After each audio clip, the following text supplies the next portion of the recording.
This episode was recorded in Nashville, Tennessee, days prior to the recent major ice storm.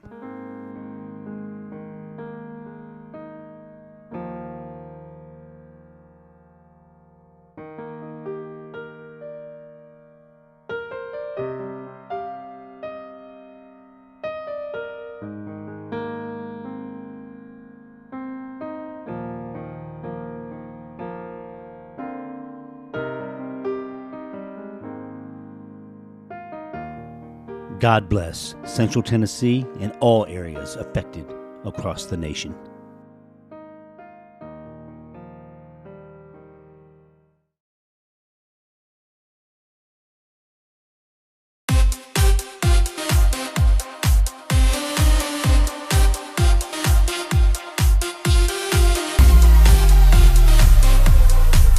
What's happening, everybody? Welcome to iShowcase Music Podcast. We are in the Music City, Nashville, Tennessee. This is not a fake scenery behind me. This is downtown Nashville. We can look out and see Broadway and all the wonderful musicians and singers and all the new friends I've made here in Nashville. It's amazing. So I wanted to talk to you all today about AI and how it's just changing the music industry. And even for us professionals, you know, it is a helpful tool. It is crazy, but it can also make you feel a little inferior, a little. It's humbling because these AI voices are really, really good.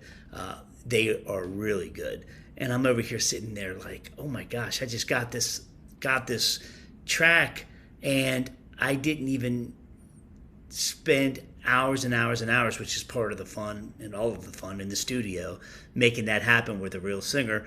I'm on the fence about a couple things, but using it as a tool is pretty darn amazing. And I'm going to show you and talk to you about how to do so. What I've been doing personally is writing my music, writing my lyrics, and using Suno especially. I've been using Suno AI to demo my songs. Just to give you some ideas, I go back in there, change the props. So the song is mine. I have a pro account, which is really cool about Suno. If you get a free account and you think you're writing these masterpieces, they own all the copyrights. They own all the publishing. If you have a pro account, which I think cost me $100 for the year, a pro account, then you own all the publishing. You own all the copyright, even to the fake voices, the fake solos, the fake arrangements, and you can release it on DistroKid, you can release it on TuneCore. I think there's prompts on there saying that, you used AI or whatever, but I haven't done that. I haven't published one song in AI, and I don't know if I'm going to ever. But like not using AI on any level, whether it's ChatGPT, whether it's Gemini, Suno, or some of the other brands, is similar to saying you weren't going to use the internet in 1997. It's here. It's here to stay. It's progressing. It's getting stronger. It's getting smarter. And the best advice I can give is just to adapt. Make it happen one way or another. So what I've learned by uploading, I'll upload like my piano track, and then I'll upload all my lyrics, and then I'll say exactly with precision exactly what I want the horns to do, bass to do, drums to do, all the tracks. And then what's really cool about Pro is they'll let you export the stems. So I can export the stems to any song I just demoed, keep what I want, get rid of what I want. What I've found is when you export the stems, be very, very careful, because they can export in WAV, but they aren't accurate. There's some chop off, there's some glitches, so what I do is export it out, put it into Logic, and then I'll drop a new piano bass, drop a new bass place, drums if I need to, and it sounds fuller, and it sounds great when you master it with Ozone. I guess we're up to Ozone 11 now with native instruments. So that's what I've been doing. I've been, once again, putting in my piano lines and my full songs, putting in my lyrics, saying I want an R&B male vocalist to sing this, and I want background vocals, or I want this to be a gospel style blues, they'll give me the style that I put in. However, I usually keep it true to what I wrote. So I've done this on a couple of occasions. Once again, have not officially published anything, because what I'm going to do on my album is go back, redo the vocals, redo, like I said, the bass, the keyboards, the organ sounds, the strings, whatever I need to do. A couple snippets here and there of some really cool guitar sounds. I think out of everything on Suno, I'm thinking the vocals are pretty intense. They're pretty good. I've been impressed, and I've been like, well, wait a second, that sounds like somebody, but who does it sound like? So you can't exactly pinpoint it, but I do know that they use some of the same voices on some of the same songs. I think right now we're at like 2 or 3 hit songs, AI songs on the charts, which the charts are being, open-armed with it all. They're understanding and embracing. I think, don't correct me if I'm wrong, I think Warner Brothers is working with Suno, and I think Universal Music Group bought out one of the other AI. So I think the music industry knows it's here to stay, but it's all about how you adapt to it, and what you make of it. You can't be scared of it, especially if you're a singer, because the funny thing about the AI vocals is the fact that it does give some soul, but it's soulless. I'll say that again. It gives some soul when it's singing, but there are imperfections, and it's really tough. You have to have a trained ear to know if it's not human or not, and sometimes that even a trained ear gets fooled. So let's go through the process again. Put your song in there. Get the pro. First of all, to maintain your copyrights and your publishing, get the pro account if you're using Suno. Put your guitar riff in there, your guitar, the whole song on guitar, the whole song on piano, the entire song. Put the entire lyrics in there, typed out. Tell them the exact vocal you want. Tell them the style you want the song to be and what your intention was from the beginning, and let it rip. Then you can go to, I think version 5.0, 5.3 or something like that. It'll master. So you can master it. It'll give you the best sound ever, and it'll also give you 2 to 3 different renditions of that arrangement of your original song. So what I'm finding out as a producer is music I wrote back in 2016, 2017 that with iShowcase TV and everything else going on, I haven't been able to get to in 10 years. I'm able to turn and burn and boom, and maybe get some sync licensing and get some, publishing going on. And I'm not, sales are pretty much dead, but some streams are always wonderful, and Spotify and all that good stuff. So I'm anxious to see where we're going to be in a year from now. A lot of things are changing business-wise. But Suno, you're still, according to Suno's bylaws and terms and agreements, you're still liable, so don't get crazy.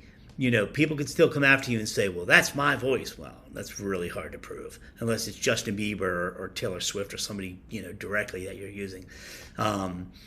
There are some songs that could sound similar to others, but if you write your own music and you put it in there and you just want some ideas, you just want to get some really cool ideas, I don't think there's anything wrong with that.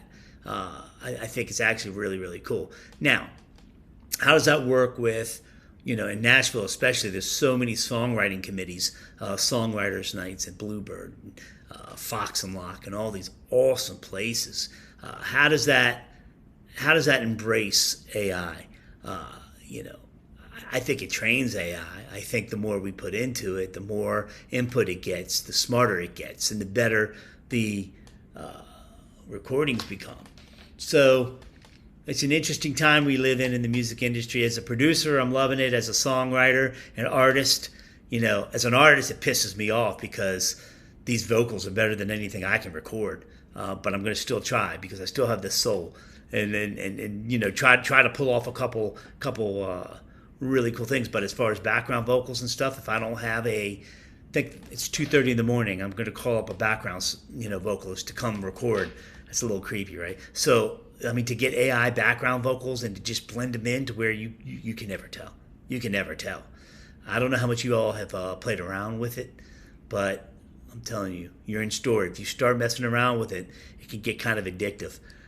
On the video side of things, I've been using Sora just to be funny with DJ Crazy Scott, which is my DJ name. And I get more likes and more views than I've ever gotten in my life, just from being stupid and being funny and using my imagination. Well, I'm not putting my face on that and giving them permission to... Shut up. Don't nobody know you. Who cares if your face is on there or not? I mean, I understand privacy. Respect. I understand that. But I don't care. Use my face. If it's going to make people laugh and make them feel good about themselves, go for it. Musically, if I can enhance and get even better than where I started, go for it. But don't abuse it, Don't think, here's my key issue to end this podcast and this episode. Are you ready? Don't think you're a true musician and true songwriter just because you know the software and just because you use Suno. You are not. You are not. I don't know. I'm anxious to see if they're going to start giving away AI Grammys for best AI production. I very much doubt it. But please don't go there. Don't think you're all that and that you're a producer or a real songwriter. We've put years and decades in our life's work into writing songs, writing lyrics, writing arrangements, producing those arrangements, mixing those arrangements. So there is still a much better quality coming out of the studios. That's not going to change. Okay, let me give you an example. When I was DJing, well, I've been DJing for 30 plus years, and the iPod, the iPod came out. And everybody was like, oh, DJs are done. They're done forever. It's over. And I said to myself, wow, damn, I might be retiring early because they might have a point. Nope. The iPod only allowed people to play their playlists, but on a live event, there are so many people that made the mistake of becoming what I call iPod DJs. So they would go there plugging their iPod, and it was the most horrible party ever because you lost the human factor, the humanization of it. You lost the character, the personality, the being the glue to bring it all together, and boom, boom, boom. There's so much psychology behind that, right? So my point is this: as you can see, the sun's going down. That's wild.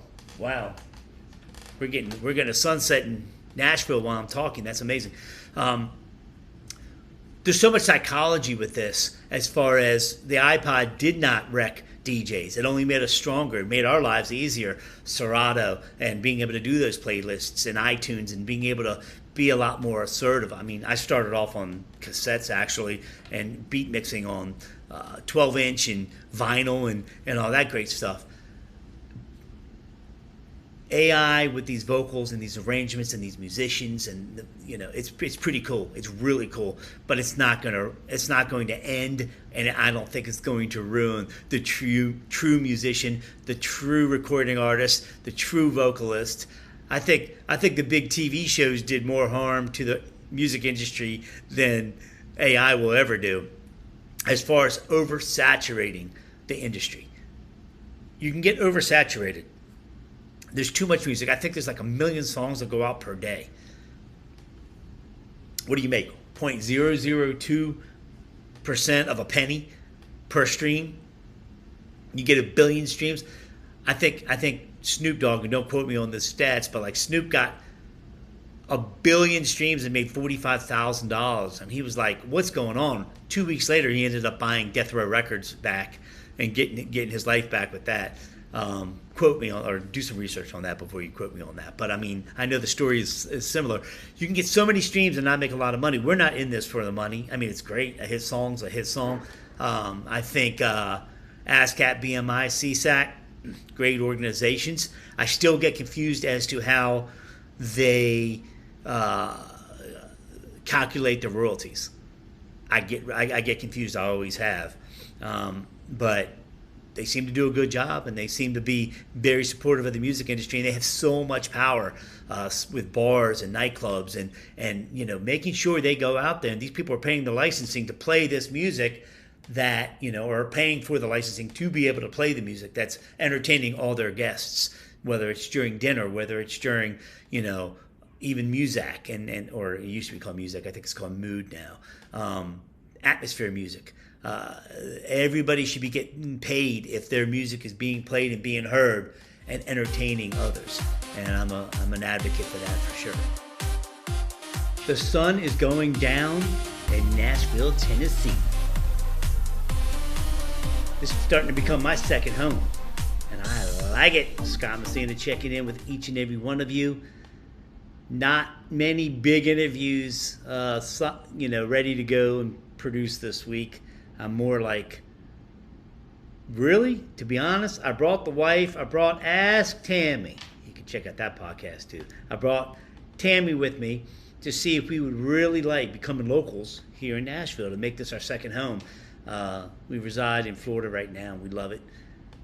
And there's something about Nashville. There's something that digs at me. Like in the 90s, I came down here in 1993 or 94, and it was like really country. If I'd have just had foresight, if I could have just had a crystal ball and told the future of exactly what this would be in 2026, and a lot of these people on Broadway did exactly that. I got to tell you, the hospitality, the kindness of the people, the bartenders. I mean, you could tell some of the bartenders, don't want to be there. But that's anywhere in the country. That's Miami, Orlando, that's wherever. But mostly everyone is just as sweet as can be, happy and living their best life. The musicians, I don't think they're getting paid. I don't think they get paid at all. I talked about this last year when I was in Nashville. I don't think they get paid very much, and then they're shaking all the tourists down for. I saw $500, 5 different bands, $100 to play Freebird by Leonard Skinner. And I'm like, if I heard that, I love that song. Don't get me wrong. It's absolute a musical masterpiece. And, $100 and I'll play what? But if you take into consideration that they're really not getting paid, that, I guess it's not much. $20 per song request. Now, the cool thing is the QR codes and the Venmos and the, hey, just Venmo me, boom. And that's a brilliant way. I think most of the places I'm thinking would give probably minimum, and then on top of that, you get your tips. But I'm thinking to myself, that's no different than waiting tables or bartending. I remember back when Tammy and I worked at Ruby Tuesdays, we were making, what, $3 an hour? $4 an hour. I was aging myself, plus tips. But by the time you got the tips, then you were making, pretty decent money. And I think the only reason, that was my only job I've ever had. The only reason I was there is to meet her, the love of my life, my soulmate. Anyway, love you, hon. And so the musicians are like on that level, and I think that there's some musicians, every year I come back here, or every couple months I come back, I see a lot of the same musicians at all the different bars, hopping bars, going band to band and doing their thing. And I'm like, that's what I'm talking about. Staying on that grind. We'll have enough time to sleep when we're all dead, right? They're on that grind. I don't know how many of them are actually trying to, be noticed and get that rock star. I think they do it for the love of what they do. If you become a rock star, great. Garth Brooks started off at Bluebird Cafe. My friend Amy Curlin started that in 1983. One of my favorite venues. I think one of my 2 favorite songwriting and open mic night venues is obviously the Bluebird Cafe, and now Leaper's Fork, Fox and Lock, right on the strip in Leaper's Fork. Oh, it's so much fun going there and just seeing these talented people who some of them don't even realize how talented they really are. So I like going there as a producer just to listen, just to take a picture of all the names on there, follow their careers, follow their tours. You have somebody in a full tour getting ready to go out, but you'll have somebody on the microphone performing for the first time ever. That to me is absolutely amazing. So Leaper's Fork, Fox and Lock, definitely check it out. Bluebird Cafe, obviously over by Vanderbilt. Beautiful. Been around forever. So many superstars, like I mentioned, Garth Brooks, Taylor Swift. Tim McGraw, I think. Anybody who's anybody pretty much came out of there or came through there. And then the Leaper's Fork side of things, you have the Chris Stapletons, I hear Vince, I don't know, there's a bunch of celebrities over there. I was told today by a realtor friend of mine, Jen, she said, You have to, in their bylaws, there are so many celebrities that live in Leaper's Fork. You have to be voted in to be able to move there and live there as a resident. Justin Timberlake, Carrie Underwood. Justin actually sold his property, and I guess he's out west right now. But it's fun. I mean, because I'm in real estate also, and it's fun to sit back and kind of get butterflies again at this age and be like, man, if I start over, I mean, I can work wherever in the world, right from my studio in Florida, but to really find a second home, to really, look for some real estate and to start taking it really serious and say, hey, it'd be cool to have a second place. Well, why not do it in Music City? Let's go. Bridgestone Arena's getting ready to, for local Nashville people and people who know Nashville well, Bridgestone is the main arena where the Predators play, where all CMAs are always every year. And they, at Bridgestone, are getting ready to do renovations. I heard 75,000 square feet, and it's supposed to be the largest rooftop bar in Nashville, which would make sense.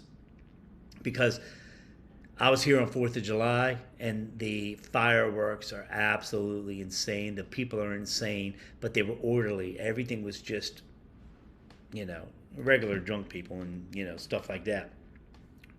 But that's anywhere. Once again, that's anywhere. The fireworks off of a rooftop bar, that's where you want to be. New Year's Eve, 4th of July. I got to give a shout out to Posties. Post Malone. Post Malone has one of the sharpest, cleanest, and he has the newest bar on Broadway. He took over this nice little pizza joint, I forgot what it was called, right next door to the Johnny Cash Museum. He took that over, and then he took over, I forgot what it was, but this huge space right on that corner, so he pretty much encompasses that whole corner. The bands are great, the LED screens, what they've done in there technically, if you're a techie like me, unbelievable. They're doing the 1.9s. They're doing it's just sharp. It's focused. It looks like a performance. The only bad thing is that their lighting grid on the ceiling is a Dallas Cowboy star. And I'm not necessarily a Dallas Cowboy fan like Post Malone is, but I'll give them that. They did a good job. They did a really good job. They had a hell of a grand opening. Go on YouTube. You can check it out. Every star and their mother showed up. Luke Bryan's doing his thing. Kid Rock, always consistent. You go into Kid Rock's place, oh my gosh. It's just total energy. The bands are just doing what they're doing. They're rocking. And I love going up Broadway. Love to go to Hank Williams. I got this Hank Williams Jr. bar. I got this. It's almost becoming a fetish. Sounds weird, but true. I collect cups. So when I go there was a lady there about a year ago. Her name was Big Ange, and she showed me her arm, and it was tattooed. And everybody who works there, anybody who went there, they knew Big Ange. She wasn't even that big, but I just thought it was funny. That's what she liked her nickname to be. And I said, I love these cups. They're just plastic cups with Hank Williams Jr.'s face on the damn cup. She was kind enough to give me 10 at the time. She just gave me a stack. She was like, there you go.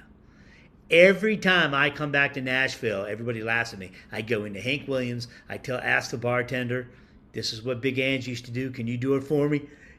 I got some more Hank Williams cups. Because when I take them back to Florida, you hear all that? I don't know if you can hear that in the background. There's something going on.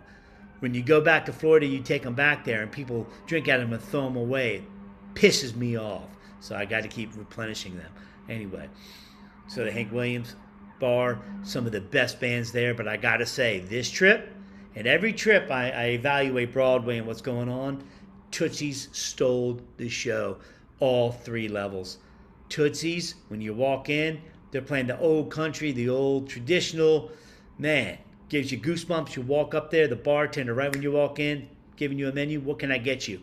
Who does that? They're on top of their game. Then you walk up the stairs, and you have a second bar with a band. The band was killing it. I think that's where we hung out most of all. Was on the second level of Tootsie's, and a guy named Steve Miller, I learned, guy named Steve Miller saved Tootsie's. I think they were getting ready to go under, and he either bought the whole building or just bought the business. I'm like, you can't let legendary. There's too much money in Nashville to let legendary places like Tootsie's go under. You're crazy. That is legendary. So, because I saw this neon sign that said, "Thank you, Steve Miller, for keeping Tootsie's alive," and I was touched by that. Then you go up to the rooftop bar, and another band. These fiddle players are just killing it, crushing it, whether they're playing covers or not. I would like to see, and from being from a tourist town myself, and I get it, people like to hear what they know. But I really would like to see more original music taking place on Broadway. I mean, once again, if I have to hear Freebird one more time, God help me.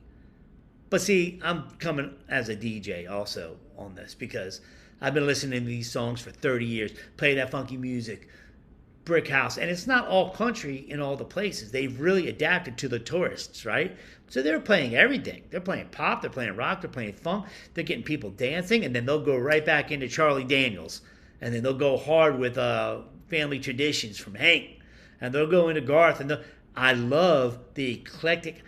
I think what's most impressive to me as a musician is the fact that you can request anything, pay them 20, pay them 100, whatever you're going to pay them. And I never saw a band get stumped.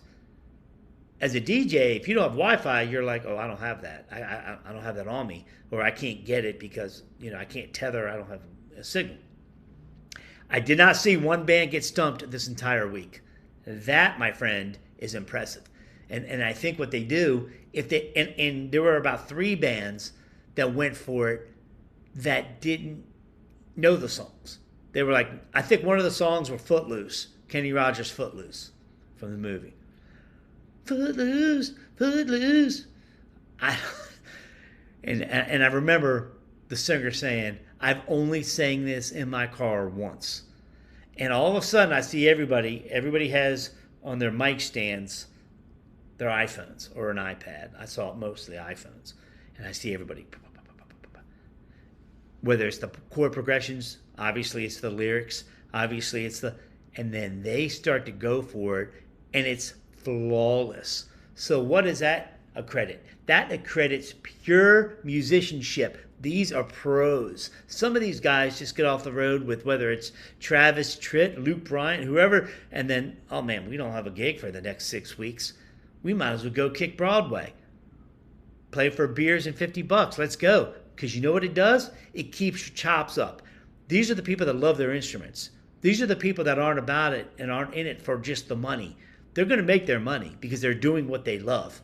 So for you young musicians out there and young producers, do what you love and you will become successful. The second you're doing it and putting yourself in a compromised position because, oh my God, I got to have a hit song or else I'm not going to survive.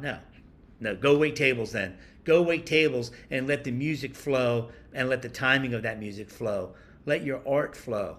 Show the love. Never give up. Never give up. No, no, no. That video is so funny.